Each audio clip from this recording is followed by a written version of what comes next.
또 붕괴 사고가 발생했습니다. 지난 11일 광주광역시에 있는 아파트 신축 공사 현장에서 건물 외벽이 갑자기 무너진 건데요. 사고 원인을 두고 여러 분석이 나오는데 예견된 참사라는 지적도 있습니다. 어떻게 이런 사고가 일어났고 추가 붕괴 위험은 없는지 한국열린사이버대 소방방재학과 백승주 교수와 자세히 짚어보겠습니다. 안녕하십니까? 네, 안녕하십니까? 네. 자, 건물 38층에서 23층까지 외벽이 뜯긴 것처럼 와르르 내려앉았어요.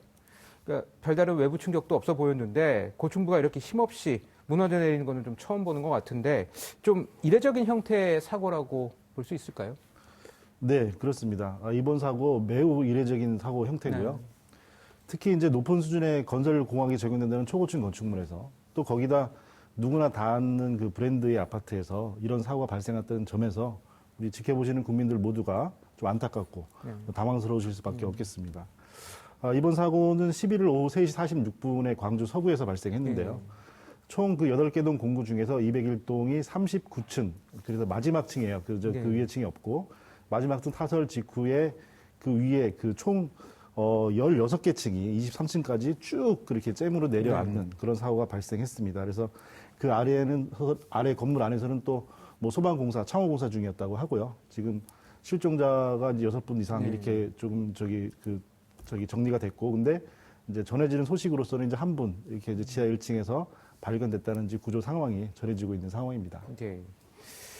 이제 붕괴되면서 그 남은 잔재물들이 이제 공중에 좀 아슬아슬하게 매달려 있기도 하고요. 네. 이 건물 전체가 완전히 내려앉는 건 아닌지 우려도 되는데 이 추가 붕괴가 진행될 수도 있을까요? 네, 지금 현재로서 추가적인 붕괴는 언제든지 일어날 수 있습니다. 이런 위험한 상황 때문에 지금 그 전문가의 근접 조사는 어렵지만 드론을 통해서 영상으로 안전 진단을 실시를 했습니다.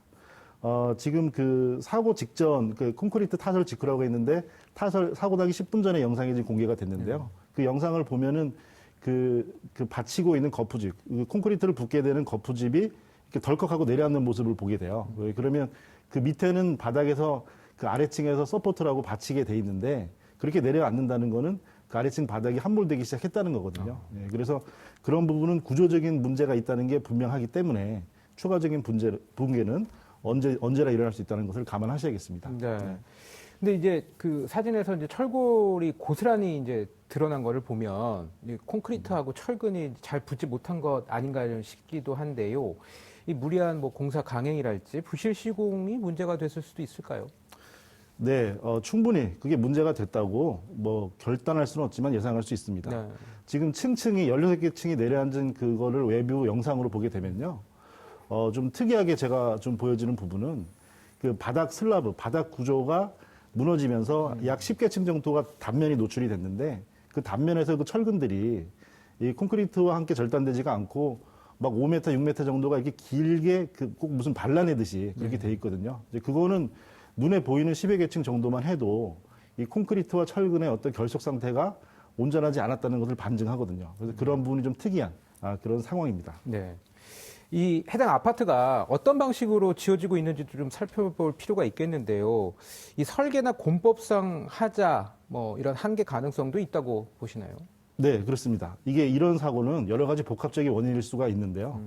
공법과 설계에서는 지금 이런 주상복합 건축물은 저층부는 이제 그 기둥과 볼을 두는 라멘식 구조를 쓰고 지상층은 벽식 구조나 무량판 구조를 쓰게 됩니다. 그 무량판 구조는 여기가 이제 적용했는데요. 최근 건설사들이 많이 선호하는 구조이긴 한데요.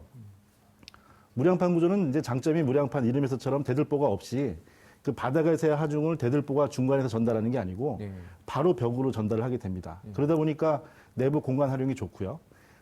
하중을 바치는 내력벽들이 적다 보니까 내부에서 경량 벽들, 그 평면의 변경이 자유롭습니다. 그래서 아무래도 현재 건축 문화와 맞으니까 많이 적용이 되는데 이 부분에 좀 가장 주의할 점은 뭐 아주 사실은 좀 상당히 오래됐죠. 삼풍백화점 95년 사고를 보더라도 그때도 무량판 구조였는데 이 바닥에서 그 구조체 기둥으로 하중을 전달하는 그 부분에서의 설계, 시공, 공법, 결속력 이런 것들이 매우 중요합니다. 네.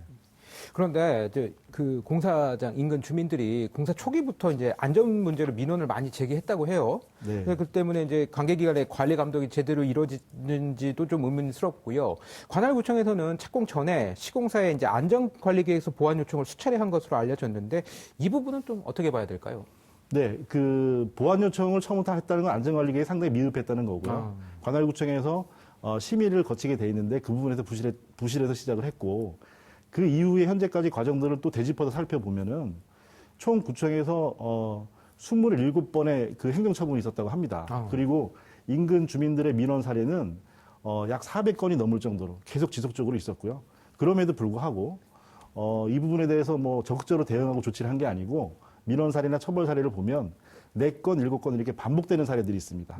네, 특히나 작년에 한 20층 정도 올라갔을 때는 그 낙하물들, 뭐 콘크리트를 결속하는 핀, 콘크리트 조각 이런 것들은 지금 오늘과 같은 11일과 같은 구조체 공사 중에 발생하는 잔여물이거든요. 그런 것들이 공사장 밖으로 막 떨어져서 그 길로 떨어져서 그 시민들이 많이 항의를 하고 또 그 의회에서 현장을 방문해서 중재까지 하는 그런 일이 있었다고 하니까 시작부터 계획부터 지금까지 계속 이렇게 안전에는 좀 이렇게 신경을 안 쓰지 않았나 이렇게 좀 생각해 볼 수 있겠습니다.